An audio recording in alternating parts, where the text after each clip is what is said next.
Okay, so because of the way that I'm releasing the vlogs from my trek over the weekend, the whole timeline gets a little bit messed up. So for me, today is Monday, but this vlog is coming out on Thursday because I'm releasing the vlogs over 3 days, and then I'm doing a batch release of Monday, Tuesday, Wednesday, all today. So they're all gonna come out sporadically over the course of today.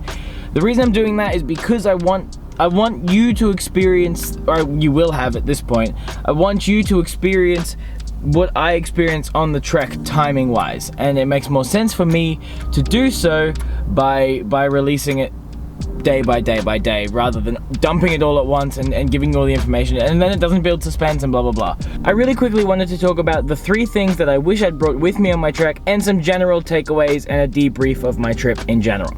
So 3 things that I really wish that I brought with me. The first thing is I wish that I had brought a dry bag. It would have made those river crossings a million times less stressful than they were, and I wouldn't have had to worry about needing to get across it all. 2, actually 1.5, kind of ties in with the river crossing thing. I wish I had a rope with me. Now, I wouldn't normally do that, but for a hike like this where there's river crossings involved, I'm gonna start packing ropes for those, just in case you need it. 2, laminated maps. We started having issues on the last day, which we didn't film, where I was starting to get stressed about the maps getting wet and maybe the tech getting wet, like just redundancies on redundancies on redundancies. That's something that I've taken away from this trip, is I need 3 versions of everything, otherwise I'm gonna freak out about it. The little GPS navigator thing though, that thing was incredible. If you don't have one of those, you should absolutely get one if you're doing any sort of backpacking. And 3, have twice as much food as you need.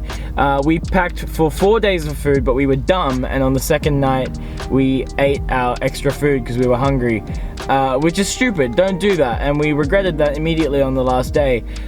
So bring extra food and make sure that you keep that extra food just in case you actually end up needing it.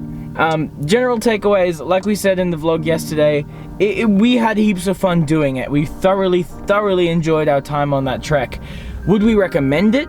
No, absolutely not. In fact, I'm gonna read you my review that I wrote for All Trails, which is like our trails thing.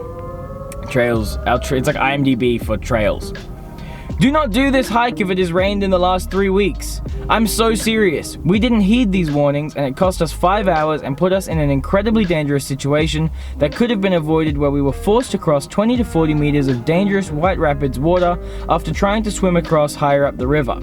One slip and we would have been swept down the river. Do not believe the voice in the back of your head that says it's fine and starts looking at other options to get out other than crossing the river and formulating plans A to Z. There isn't one. The road that shows up on Queensland maps doesn't exist.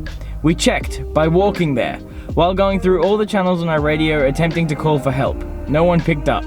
There is no one to help you.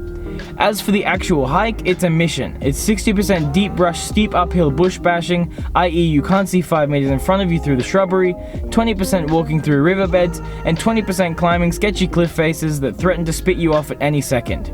I will never take a flat-footed step for granted in my life. Myself and my trek partner Joe went into this hike naive and unafraid, and walked out with a newfound respect for the power of water, 17 injuries each, and a heightened understanding of our own mental fortitude.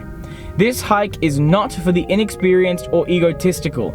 It will chew you up and spit you out if you're not careful, or if the conditions aren't perfect. Take twice as much food as you think you need, and a water filter. The view at the summit was pretty, but not worth the dangerous trek in. With that said, we had fun, but we could not in good faith recommend this hike to anyone in their right mind. But if this review hasn't deterred you, then at least bring a handheld GPS, printed maps, a compass, waterproof gear, and a dry bag. You'll thank me. 10 out of 10 experience, 1 out of 10 trek. So that sums up my thoughts pretty well. That's it for me talking about that. I'm done now. The trek was great, and I'm sure we will plan another one sometime soon. I'm gonna go get dinner with Liv tonight and hang out and I'm just kind of decompressing today, because really, I think that's what I need after the past 3 days. I'm scared of snakes. No! There's a guy in a kayak. Yeah, that's what that thing's for.